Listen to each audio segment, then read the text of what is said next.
The passion stolen by rewards. Unpacking the overjustification effect. Lily's mom has been really confused lately. To get her 7-year-old more into books, she came up with a plan.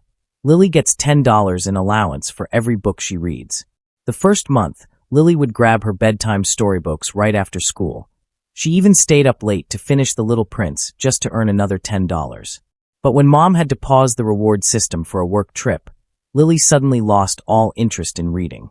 The kid who used to beg her to tell the story of Wilbur and Charlotte's friendship in Charlotte's Web, now she won't even pick up a book. This, when the reward's gone, the interest vanishes too thing? It's a real-life example of the famous psychological phenomenon called the overjustification effect. What even is the overjustification effect? The overjustification effect comes from the cognitive evaluation theory in social psychology. Here's the gist. When people have an external reason for doing something, like money, rewards, or punishment, they start to ignore the internal reasons, such as enjoyment, happiness, or a sense of accomplishment. Once that external reason is gone, they'll do the thing less, or even stop entirely. The classic study on this was done by psychologist Edward Deci in 1971. He split college students into 2 groups and had them solve fun puzzles. The first group got $1 for every puzzle they solved. The second group got nothing. At first, both groups were about equally eager to solve the puzzles. But when it was free time, the group that got no money still picked up the puzzles to play with, while the paid group barely touched them. For the paid students, their motivation had shifted from, "I love figuring this out," to "I'm doing this for cash." When the money disappeared, their internal interest was replaced by that overjustification. At its core, the overjustification effect is all about motivation replacement. Human motivation has 2 types, internal and external. Internal motivation comes from liking the thing itself, like a kid doodling every day because they love art, or an adult keeping a journal because they enjoy writing. External motivation depends on outside incentives, a student studying for good grades, an employee working overtime for a bonus. Normally, external motivation can boost internal motivation, like a small reward to encourage a kid to keep reading. But when external motivation gets too strong, it's like a guest who takes over the party. People start thinking, "I'm only doing this for the reward," and that crushes their internal drive. Just like Lily, her original joy of reading got totally overshadowed by that $10 allowance external reason. Real-life uses and deep dives into the overjustification effect. Education, the interest trap of reward systems. In lots of elementary and middle schools, the overjustification effect often hides behind incentive programs. One elementary school launched a reading points program. Students got 10 points per book, and 100 points got them a ticket to an amusement park. At first, library checkouts tripled. Principals and teachers were thrilled, thinking, "We totally got kids reading more." But 6 months later, the school had to pause the program because of budget issues. Suddenly, library checkouts didn't just go back to normal. They dropped even lower than before. Kids who used to grab books because they loved the stories started asking teachers, "Why even read if there's no points for it now?" From the perspective of self-determination theory, this happens because reward systems break 2 key things for students: autonomy and competence. Reading is supposed to be a choice you enjoy, picking books you like, feeling connected to the story. But the points turned it into a chore. Instead of thinking, "I love this book," kids started thinking, "How many points does this book give me?" Their freedom to choose got stuck in rules. And when points became the measure of good reading, their sense of competence shifted too. Instead of feeling proud, "I understood the story," they worried, "Can I earn enough points?" Once the points were gone, reading felt worthless. The lesson here for educators? Good motivation should focus on boosting internal drive, like talking to kids about the characters, or saying, "I could tell you really got into that story." Not slapping a price tag on reading with a toy or cash reward. The workplace. Creativity drain behind bonuses. In creative fields, the overjustification effect hits even harder. A well-known ad agency wanted to spark creativity, so they started a monthly Best Idea award. The winning team got $5,000. Before the award, employees were always trying new design styles. Some even spent free time polishing offbeat ideas. But once the bonus came in, teams started playing it safe. Designers who used to challenge the norm now picked ideas clients were most likely to approve, because safe ideas win the award easier. The real kicker? When the company cut the bonus due to a downturn, lots of employees said, "I don't even feel like being creative anymore." The once busy design department went dead quiet. This lines up with the problem of controlling external motivation in cognitive evaluation theory. Bonuses are classic controlling incentives. They tie creativity to earning money, not expressing myself. The best part of creative work is breaking boundaries and sharing your voice.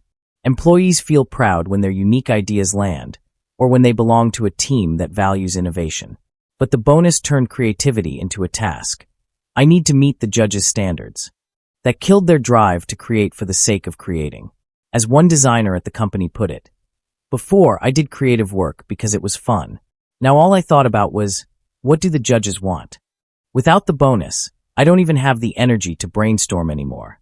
The takeaway? If workplaces rely too much on external rewards, they'll kill employees' internal creativity. Consumer world. Customer churn from point rules. Chain brands often use the overjustification effect to attract customers, but it backfires with reward dependence. A coffee chain launched a membership deal. 10 purchases get you 1 free coffee. At first, tons of customers came in nonstop. Some even bought extra coffee just to rack up visits. But when the brand changed the rule to 15 purchases for a free coffee, lots of customers bailed. They said, "I only came to hit the 10 visits for free coffee. Now it's 15? Not worth it." Worse, even customers who originally came for the coffee's taste got sucked into the points. Their motivation shifted from "I love this coffee" to "I want the free drink." When the rule changed, they left too. From a consumer psychology angle, this is all about motivation shift. The brand wanted points to get people coming back, but they focused too much on the reward. Customers stopped noticing the product itself, like the coffee's quality or the cafe's vibe, and just saw, "I need to earn a free one." When the bar got higher for the reward, their reason to buy vanished. On the flip side, brands that focus on improving the experience, like making better coffee or hosting in-store tastings, build real internal motivation. Even without points, customers keep coming back because they love the product. Relationships. Cold feelings when money enters the mix. In neighborly or friend relationships, the overjustification effect can quietly ruin bonds. Tom and Smith lived in the same neighborhood. Tom was great at fixing appliances. He'd often help Smith with leaky pipes or broken TVs, and they became close friends. Then one time, Smith thought, "I can't keep bothering Tom for free." So after Tom fixed his fridge, he insisted on giving Tom $200 as payment. After that, Tom never helped Smith voluntarily again. He said, "Before, helping out was fun, neighbors looking out for each other. Now that I took the money, it feels like I'm working for a paycheck." That easy friend vibe is gone. And Smith felt the same. "After I gave him the money, things got awkward between us." This shows the line between feelings and money in social exchange theory. In relationships, helping someone is usually about emotional needs, friendship, feeling like you belong. But money, as an external reason, turns that emotional act into a transaction. Tom and Smith's help used to be about friendship. The $200 made it a paid service. Once that external reason came in, their internal emotional motivation faded, and their friendship cooled off. How to avoid the overjustification effect. The overjustification effect isn't unbeatable. The key is balancing external and internal motivation, so the external reason doesn't take over. In education, parents and teachers should cut back on material rewards. Instead, use process-based encouragement. Say, "You looked so engaged when you were reading, you must love Charlotte, right?" Not, "Finish this book and I'll buy you a toy." At work, besides bonuses, companies should recognize employees' internal value. Say to a creative team, "This idea is so original, it really shows how skilled you are." Not just, "Winning gets you X dollars." For consumers, brands should prioritize improving the product experience first. Make customers buy because they love the product, not just for points. In relationships, when someone helps you, repay them with emotional gestures, like a homemade gift or a sincere thank you.